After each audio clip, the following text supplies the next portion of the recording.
Почитувани граѓани, почитувани медиуми, уште една епизода на расипништво, а здисано трошење на парите на народот и целосна одлепеност на власта од реалноста и реалните проблеми на граѓаните.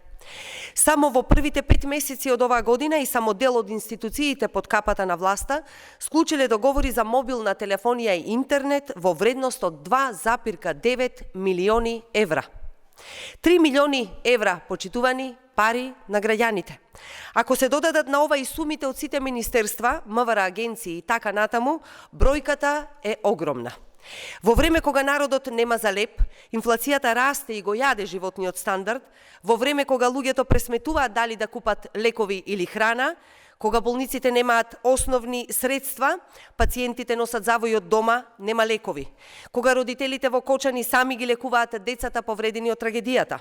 Додека народот во Македонија страда, власта троши милиони евра за телефони.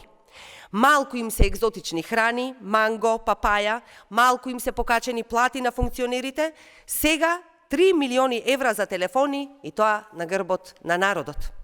Колку им е доволно на министрите да се најадат, да се напијат, да зборуваат на скапи телефони и тоа на сметка на граѓаните. Оваа власт дефинитивно не знае за граници. Па за тоа ли ги задолжија граѓаните со 7 милиарди евра? За ова ли да плаќа треба нашиот народ? Секој ден гледаме како ВМРО-ДПМН ја користи власта не за да им служи на граѓаните, туку за да се изживува. Народот крпи крај со крај, а функционерите на Мицкоски се луксузираат, па сега уште и со службени телефони. СДСМ бара власта веднаш да се откаже од оваа аздисаност и веднаш да ги намали драстично парите за луксус на функционерите. Парите треба да се пренаменат кај оние на кои им се најпотребни. Не може да нема пари за повисоки плати за народот, не може да нема пари за болници, за градинки, за загинатите и повредените од Кочани, а функционерите да трошат 3 милиони евра за телефони. Ви благодарам.